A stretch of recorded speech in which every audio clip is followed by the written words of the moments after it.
He was panicking at first in his old man's voice. He was in his 50s. I know why I call him old man. He was saying, "What are you doing? What are you doing? Why? Ah!" And I just kept on stabbing his neck. Is it okay if I do a demonstration? Oh, yeah. This is him. I was straddled on top of him like this. Okay. And he couldn't fight back. I paused and he said, "Why are you doing this?" And I said, "I've been wanting to do this for a long fucking time." This is 19-year-old Brian Cohen confessing to the murder of 69-year-old Warren Barnes with zero regrets. Poor Barnes was homeless, sleeping in a shelter near Crosby Avenue when Brian decided to do the worst. In this video, we're taking you through the interrogation of Brian Cohen to understand a psychopath who had the thrill to kill. I cut open his belly to see his guts. They're really pink. Sorry, that was morbid. Brian Cohen Jr. was a teenager who, for a period of several years, became fixated on subjects like death and murder. This obsession led to him wondering what it'd be like to kill someone. And while he successfully killed a cat, the feeling wasn't the same. His parents, Thomas and Terry, noticed that Brian started making his own starter killer toolkit. He got pocket knives, zip ties, and even gloves. And the first time his parents saw all this, they forced him to throw everything away and threatened to call the police. Brian disobeyed, and with this kit, he went off into the cold night in February of 2021. On that night, he stepped out with the desire to find a victim. And on his unfortunate radar came a homeless man named Warren Barnes. Seeing as he'd be the last person the police would look for, he brutally killed him. A few days later, he was called to the station for some insurance-related purpose. But really, he was called because some breakthroughs and discoveries were made in the case of Warren Barnes that eventually started pointing at Brian Cohen. This is how his interrogation went. Have a seat, and we'll be with you in a moment, okay? Thanks, Brian. Brian? Hi. My name's Pete. I'll be right back with you. I just didn't know if you needed a drink or... I'd like some water, please. Water? Okay. Oh, thank you. All right. Well, this is Lisa. She was your... Hi, how are you? Okay, yeah. Okay. Never really good. Can you trade me seats? Sure. Ooh, this is a special chair, right? No, this Yeah, is the it special chair because it's softer and I'm old. Bah. So, we never met, have we? No. It's Brian, walk me through, how do you spell your last name? You want my full name or my last name? Your full name, good. Thomas Cohee, C-O-H-E-E, Junior or the second, whichever one. Okay. And what's your birthday, Brian? January 10th, 2002. And your address? Which one? How many do you have? There's my dad's address and there's my mom's address. Which one do you live at, both or one or?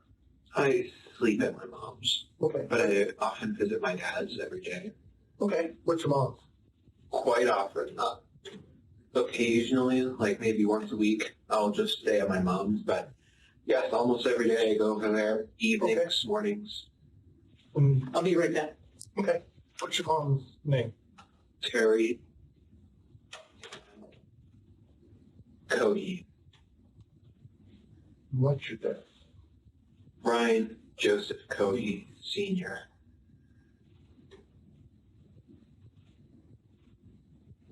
Joseph? Yeah.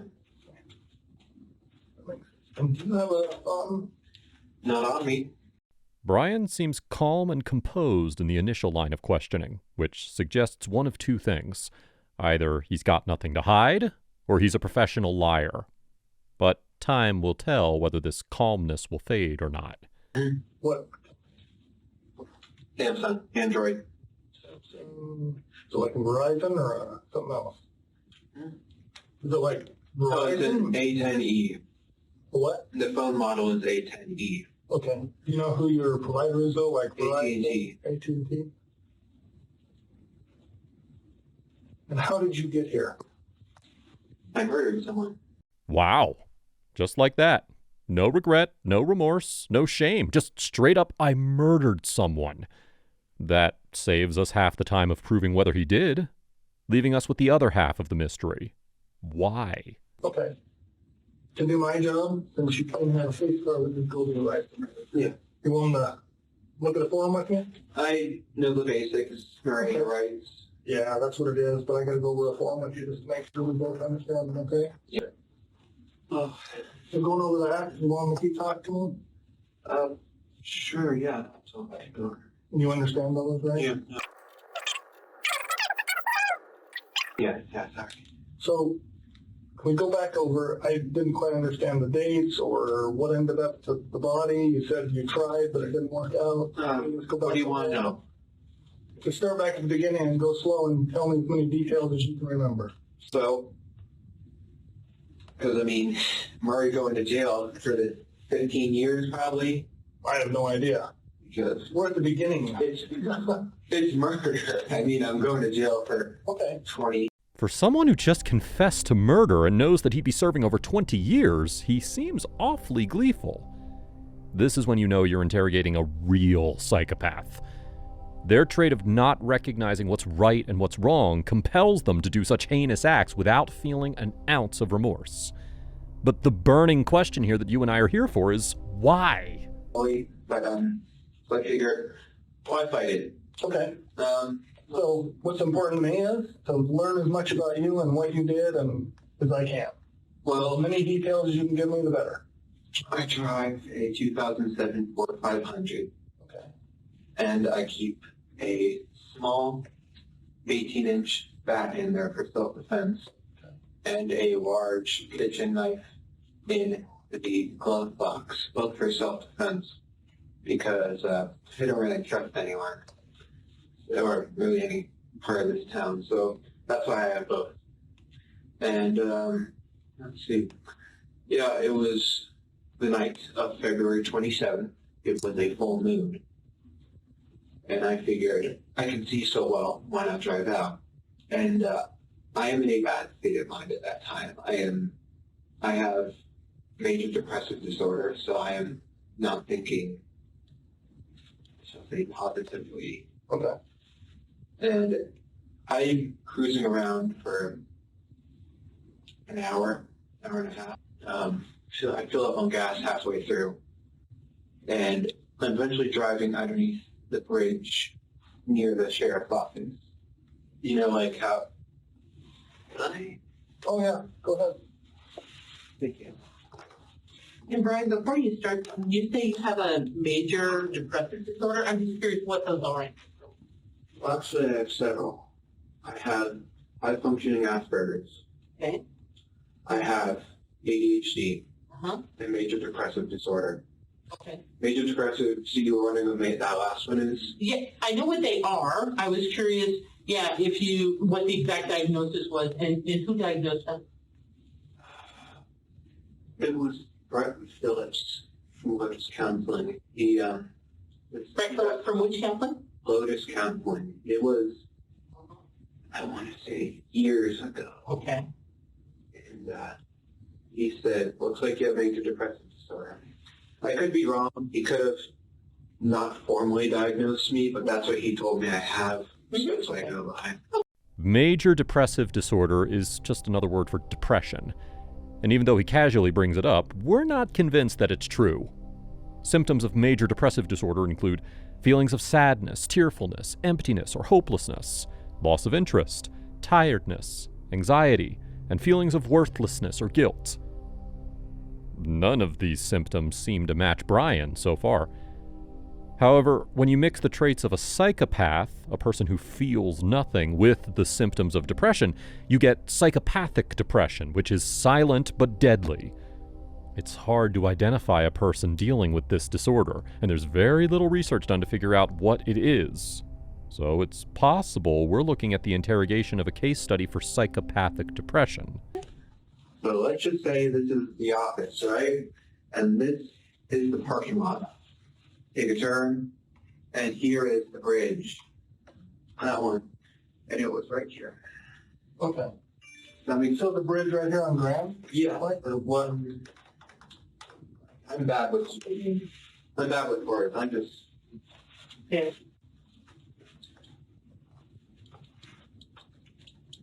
By the way, I'm a habitual late shaker. Me too. Can I get your password for your phone? They just want It is a drawing code, can I? yeah. Draw it on there and I'll send them a picture. Or just put a big one down there and then send them a picture of the wheel to see it. Or you can do it on the wall if you want.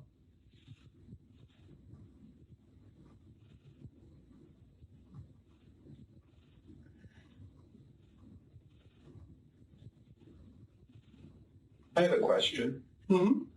Do some people who have committed crimes like me, do we stay in this county jail or are we moved? It all depends on what the judge says. You start off here, Okay. so And there. yeah, then you go do. Thank you. Brian, I'm here. Yeah, Where'd you go to school? I've went to Broadway Elementary School just across from my dad's house. Then I went to Brooklyn Middle School. Right. I did Fruita Monument High School. Well, actually, before FMHS, I went to Fruita Monument H9, Right. then FMHS. Then I was transferred to R5. Oh, okay. Did you finish out at R5? I did. Did you? Graduated last year. Good for you. Okay. Do you work? Yeah. Where do you work? Not even part-time. I was going to say part-time, not even. As a bagger / courtesy clerk for Safeway, I work anywhere from 2 to 4 days a week. Oh, okay. Which day? The one right past the bridge near this location. Yeah, right over here. Okay. Yeah. All right, Pete, are you? So we were at the bridge. Yes, I was at the bridge. I was so, yeah, there was a road underneath, right? Uh-huh. Under the overpass. And I was driving along, and I see a shape here on the railway track. So I'm like, oh, interesting. So I go up, and as I'm looking, I see a large thing wrapped in a canvas. Okay. And I'm like, that's a homeless person. So I grab my knife, I put on 3 layers of gloves, because plastic gloves can betray their users because they're... He claims that the kitchen knife and the baseball bat in his car were for self-defense. But how did he get gloves? The truth is that he was planning for several weeks to kill, but he hadn't settled on a target. Unfortunately, the homeless man was the target. Weeks. Vinyl gloves by imprinting your fingerprints through. So I put on 2, 3 on one hand. I took the knife, I pulled back the canvas, and I stabbed his neck. Okay. He was panicking at first in his old man voice. He was in his 50s. I know why I call him old man. He was saying, "What are you doing? What are you doing? Why? Ah!" And I just kept on stabbing his neck. Is it okay if I do a demonstration? Oh, yeah. This is him. I was straddled on top of him like this. Okay. And he couldn't fight back. It was actually surprisingly easy. I was barely breaking a sweat. I thought, homeless guy, he's going to be tough. But no, it was actually surprisingly easy. And during the time I was growling and making animalistic noises. Why were you doing that? I suppose it was a frenzy. Okay. I was so excited, so rushed up on adrenaline and everything. Like, woo! And I paused, and he said, "Why are you doing this?" And I said, "I've been wanting to do this for a long fucking time, murder someone." And then I continued. The whole ordeal lasted about a minute and a half. Okay. And I stabbed. When I was finished stabbing him, he took out his last breath, a grunt, and his head was halfway cut off and stabbed. All the while, no, actually, after I killed him, I just couldn't stop saying, "Stinky, dirty, dirty." I wasn't smelling anything, but And why were you saying that? I don't know. Okay. And, But you remember doing it, so. yeah. I suppose it was just me speaking out my mind at that moment. It was pouring out of the mind. Were you worried about, I mean, this looks like it's pretty close to the road and stuff, somebody seeing you Well, or catching It you? was 11 p.m., Okay. so not many were driving by. Well, it was behind the pillar. So, like, here's the road. Uh-huh. It was here. So people would only see a brief thing here and here. So, were you worried about them seeing you? I was worried about one of them stopping. But What did you think could happen if somebody... well, if they looked, well, it was quite dark under there, so they wouldn't have seen the guy, like they looked. They would have seen me holding a bloody 12-inch knife, Okay. wearing gloves, and wearing a mask to conceal my identity, face mask. Okay. So you weren't doing it for COVID, you were doing it to hide your face? Partially. Social distancing. Right. Yeah, but no one stopped. And I'm just like, proves the bystander effect. I noticed you got a cut on your hand. Is that from... Oh, that was when I was doing gas, when I filled up. I mentioned I filled up gas when I was driving around. I was Okay. driving around, I was on a quarter of a tank, so I filled up on gas. What happened was, because I don't want to be seen in a gas station with a knife poking out of my pocket, I put it in the car, the back seat floor. When I'm done with it, I try and grab it, but my hand slips and grabs the blade, and as I pick it up, it slices these two fingers. Okay. Like, Because a lot of times if you're stabbing something like this, it'll slide. no, and they had a guard. It was one of those knives that was Where like, is it? huh? The Where knife? is it? Yeah. My dad had it. Okay. He found it in my car. And then, let's see. Yeah. And then after that, I stripped his clothes. I cut open his belly.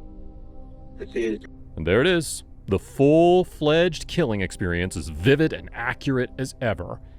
He even reenacted the part to recall what it felt like, because deep down, he's proud of what he did. This brings us back to his psychopathic nature, the inability to differentiate what's right and wrong. As he detailed his murder, his intent became clear. He just wanted to know what it felt like. And just a warning, this next part is too gruesome, but it further confirms his intent even more. Then I cut off his head. I gave him a Glasgow smile. What's that? A Joker smile.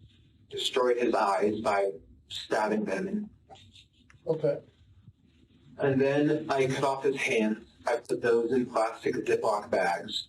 And then I cut off his right arm at this joint Okay. and at this joint. And then at this arm, I tried cutting it here, and then I tried cutting it here. But what happened was, I accidentally broke his bone. This one, it was poking out. Okay. And so I left that one here, partially cut, dismembered here, bone sticking out. And then I left his body there. And then I took the head, put it in a leftover box from the dinner a few nights.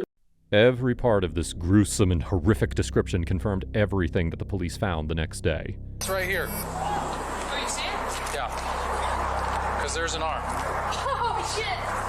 Hey.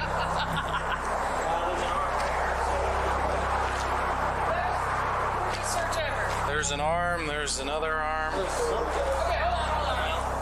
Let's do some pictures. Start right now. There's another one. I don't have a clue. Okay. This is like something out of TV. Just having a discussion with the deputy chief about how these kids don't have any remorse.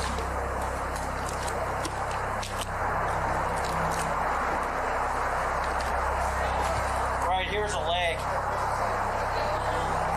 Well, it could be the upper arm or a leg. Well, there's three. There, and there.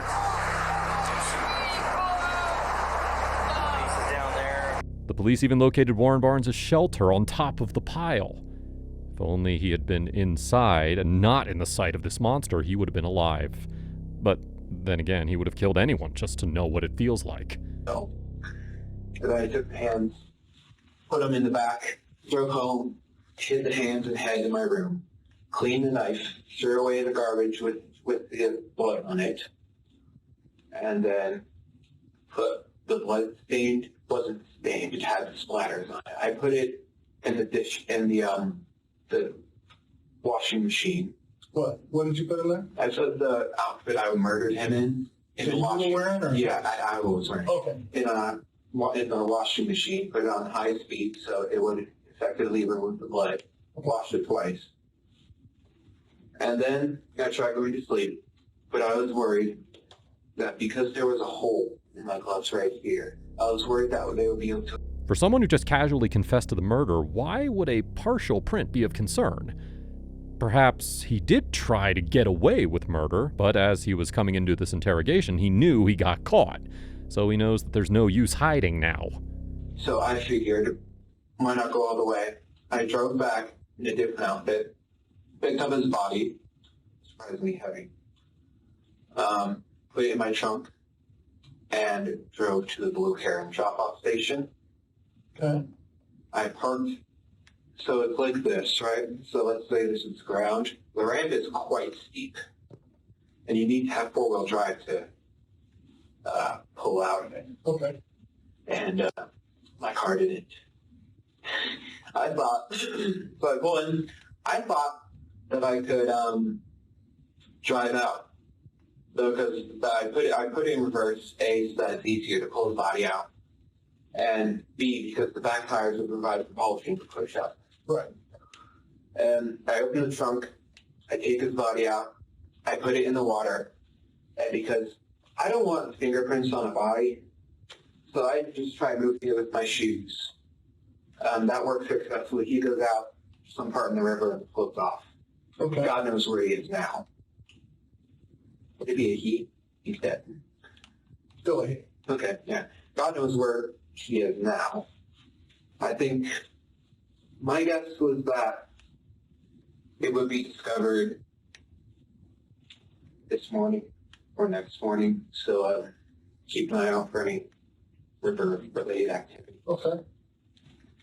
So, I can back up just so I don't lose track of where my mind is. So you cut him open, did you cut his arms off, his hands off, all that before you went home? Yeah, before I went home, I tossed the arm bits around. Like, I took the right arm bit, threw it out, Okay. took the left arm bit, threw it out. So it's somewhere around that bridge? Yeah, but look in because I know crime scenes can be a very wide area. Mm-hmm. You're going to want to look in a 10-foot area. So like, this is a zoom in. So here's the road. And here's where my car was parked. His corpse is here. You're going to want a crime scene that's roughly to the railroad tracks, because they're right here, underneath the bridge, to the railroad tracks here. This will help your search. And this is the road? This is right here. This is that road. Is that, what's the name of that road? It goes to like... Underneath the bridge. Yes, the road that comes on the back of are you talking about the road that goes back behind the jail? I'm not quite sure. Or the one that goes across the river and to your house, to your mom's house. Do you mind sometime if I could show you that road? I'm really bad with streets. Or we could get you a map, maybe. Sure, that would work. Okay. And I've got a few clarifying questions anyway. And, Go ahead. yeah, then when I tried to inevitably drive out, Yeah, my car didn't come out. from Blue Heron. Yeah, from Blue Heron. Yeah. My car was stuck. I tried putting it full throttle. Yeah. That doesn't work. My car didn't have four-wheel drive. Stupid me. Okay. And so then I tried putting it in low gear. I'm trying everything at this. Right. And then it slides into the river. Oh. My car slides into the river, me inside. Oh. And so I'm there in a car quickly being flooded with water. Okay. It is the middle of February Cold. at night Yeah. in the river that's almost freezing. Yes. I'm drenched. I almost died. So I'm able to climb out. I don't see the body, so I assumed it's traveled a bit. Okay. And I come up, and I'm sitting there. I need to act fast or else I'll die of hypothermia. I'm panicking a bit at this point. I'm going to be like, this is what I'm going to be remembered for, dying of hypothermia and a botched attempt at hiding a body. And I'm just like, fuck. Right, so I'm running. So I go up the road, and I'm trying to flag down a car. One doesn't come by for 5 minutes. Eventually it does. And it was an old high school friend. I don't know his last name. What's his first name? Keller. I'm sorry? K-E-L-L-R. Okay. You don't remember his first name? No, that's his first name. Oh, okay. I don't remember his last name. He's an old high school friend. He's blonde, tall, large in the middle. Yeah, he's able to, those good Samaritans Right. helped me call my parents to let them know my car is in the river. Okay. And this is at 2 a.m. And what'd you tell your parents? I mean, you obviously, gotta tell them something, the car's in the river. I don't know. He's right there if you want to talk to him. Hi. Hi. Did he say hi to me? Yeah, just saying hi. I thought he was saying hi to you. Oh, goodness. Let me see if I can text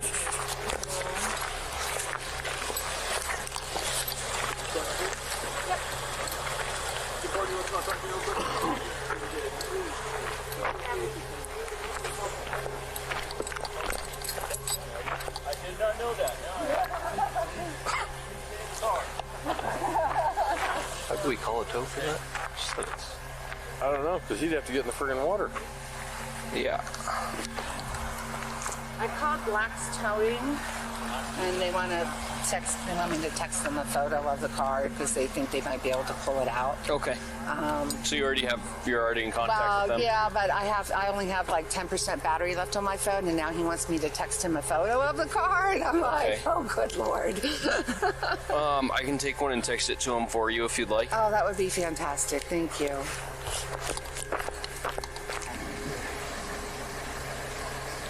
Yeah, we made him wait till he was almost 18 before he got his driver's license because we didn't want him having any accidents like they do when they're 16 and 17 and Gotcha. things. But stupid, he doesn't have an age limit, I guess. Yeah. What? How's it going? Yeah. So what I say is, I feel like I need to get out. I often do. I feel like I need to get out in my thoughts. Have you ever felt that? Yeah, absolutely. So I say that I drive down to the Blue Heron Point and just park and just turn off the car and think. Okay. And I tell them that I'm stupid and I park too low and that my car slides in the river. Okay. Did they believe you? Yes. Okay. So did the police.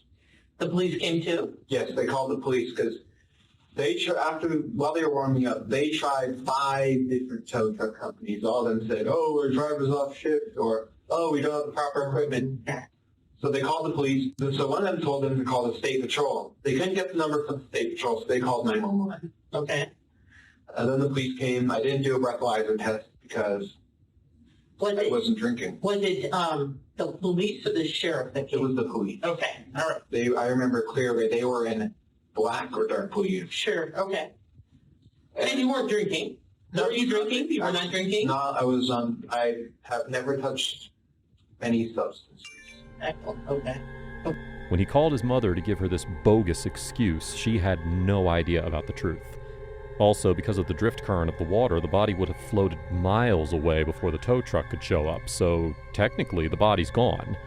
But considering the bloody mess he made, the cops would sooner or later look at the back of the car to find parts of his sloppy mistake. All right. And so the police came in. And they said, yeah, well, it's best if you just... They called a guy who was going to come out. Okay. He isn't able to get it out because he's in the water in the dark feeling around. Right. Can't see, the river's muddy. Right. So they just wait until this morning to pull it out. Oh, pulled it up this morning. Yeah, however, what immediately caught the police's attention is blood from the body was on the reverse bumper. See, I forgot to wipe it off. Oh. And I was so panicked that I wasn't thinking. And so when they pull it out, they immediately see blood on the bumper. And they're all thinking, we really like to get in this trunk.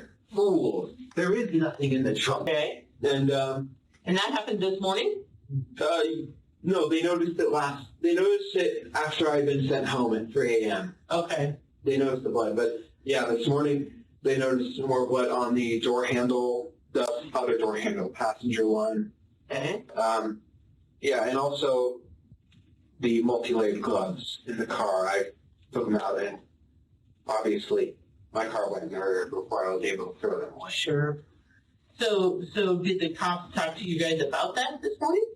Mm-hmm. Did the cops from the police department, did they talk to you about that this morning? No, I was not contacted. Oh. All they were planning to do with me today is get my insurance information. Sure. And they were still curious about the blood. Did they ask you about that? No, because they did not notice it while I was still there. So when you say they were curious about the blood, how do you know that they were curious Because about my parents told me. Oh. They saw the blood too, and they were curious. But I said, I don't know where the blood came from. Oh. I had no idea. They thought maybe it was this cut, but obviously a cut doesn't produce that much blood. And they said maybe it was the recovering abscess under my arm, but that's scabbed up. Okay. So they were just they didn't know what to believe this day because it's blood, it's sticky, it's sinewy, but I can't name a source. So they were just a tiny bit curious. Yeah. Not a tiny bit, they were curious. Yeah. It's as if he's detailing a movie plot of how he got caught. Even if the officers weren't suspicious at first, after seeing the rear bumper drenched in blood, they were more suspicious when they saw the gloves and the door handle. As casual as he sounds, his parents were the ones who worried more about the whereabouts of the blood and what Brian really did that night. So, so you touched his arm, and you touched his head. I guess you cut the head? Yeah, it was in my room, the closet. The body's a blue heron. What about, you said he took his clothes off of him? They're still there. Along with in the crime Did scene. you throw them, or No, they're still there. It's just a pile of his sleeping things. Okay. So they're on the back side of... They're where all the blood is. Hey, I'm saying on the back side of the cement bin. I just want to make sure I have that. So the arm and his clothes are near Crosby. Yeah, like this. Like here's Crosby, and here's the bridge. Here's the crime scene. Here's the railroad. The arms are around this area. Okay. Do you think Behind the pillar. Do you think he threw them past the railroad? No. Or between these two? No, they're between those. Okay. And then you said you took, was it the head and the hands? Mm-hmm. When did you put that in? Well, Here's another reason why Brian mutilated Barnes for the experience. Normally they do this to hide the body, but considering how he's helping them find Barnes piece by piece, it shows that he's not trying to hide it. He simply enjoyed this monstrous act. there's a 3 rule for bodies. I like to call it the 3 rule. Okay, tell me about that. 3 days, the body starts to stink. No, 3 hours, rigor mortis sets in. Body stiffens. 3 days, the body starts to stink because of decomposition. 3 weeks, the body is starting to seriously decompose. Right. 3 months, the body is unrecognizable. 3 years, it turns into a skeleton. And may I ask how you know that? I've always had a fascination with forensics and with anatomy. Now, while this is fascinating to him, it further confirms that this was premeditated. Once again, he planned to kill, but he didn't know who. So when the investigators went through his search history, they found dozens of searches made about bodies and how to dispose of them. I don't want to sound like I'm inventing something. That's why I coined the 3 rule. You kind of remember it that way. Yeah. That's your way of Is remembering it accurate? Well, somewhat. So what did you have the head and the hand at your house? The head, because it was starting to stink, I was planning on throwing the head and hands away. Okay. Not in the trash bag, and not in the kitchen trash. But they were both in trash bags. The head was in a trash bag. I hid up the trash bag. Hands, I put in a trash bag as well. They were in Ziploc bags. And I was planning, do they sell empty paint buckets? Mhm. I was planning to buy an empty paint bucket, put the head in it, seal it, and then I was going to throw it off in some ditch, like Frio, that area, Okay. where it would be hard to reach. And Okay. the hands I would throw in a different spot, wherever. I'm sorry, I just want to make sure I have it right. The head is inside of a trash bag. It was Well, where is it now? in the kitchen sink. My parents searched through my room and they found the head and hands. Okay, and so are the head and the hands in the kitchen sink now? I'm not sure. Okay, so they're in the kitchen sink now because your parents put them there. But they were in my closet. We're in your closet. And And what kind of trash bag? What exact kind of trash bag? White. White, like a kitchen one, or what? Like A kitchen one. Okay, white kitchen. One that you put in a trash can. Yeah. And then what about the hands? They were inside Ziplocs, you said. Both in the same, both in a different trash bag. Okay, the white kitchen trash bag. Yes. But now they're in the kitchen sink. Yes. Okay. Still in trash bags. Okay. In the kitchen sink. Okay. So that's the arms and the clothes, the head and the hands, and then the whole rest of the body you put in the river? God knows where it is now. Right, but it was put in there. Yes. Okay, all right. Okay. Pete, you can keep going. I'm sorry. I just want to clarify those things. I was just trying to cut this out real quick. You know, Brian, I have to ask, a lot of people that we have talked with, They're You know- silent. well, or they're just not as well spoken as you are, to be honest with you. You're very articulate. You're very articulate. Nothing I'm bad with words. No, I actually think you're really articulate. And you talked about you were just kind of in a bad space that night. It was, yes. Okay. Why were you in a bad space? I didn't take my medicine. And plus, for years, I was wondering what murder would feel like because you read shit like Ted Bundy and the Zodiac. They all say murder's the best feeling in the world. So I'm like, I'm going to try that. Okay. So for some time, I had been wondering when it would happen. I always knew I would be in this building, whether it was as a criminal or a police officer, Okay. because I was planning to go in the military, go into forensics. Great. And just like that, he orchestrated his entire kill story along with his life sentence. Still, the legal process in doing so took its sweet time because you're looking at a white kid in America with mental health issues, and that's something the justice system looks at 1,000 times. So this brings us to the burning question. Was he mentally insane during this entire ordeal? The first thing Brian did as the case went on was pled guilty by reason of insanity.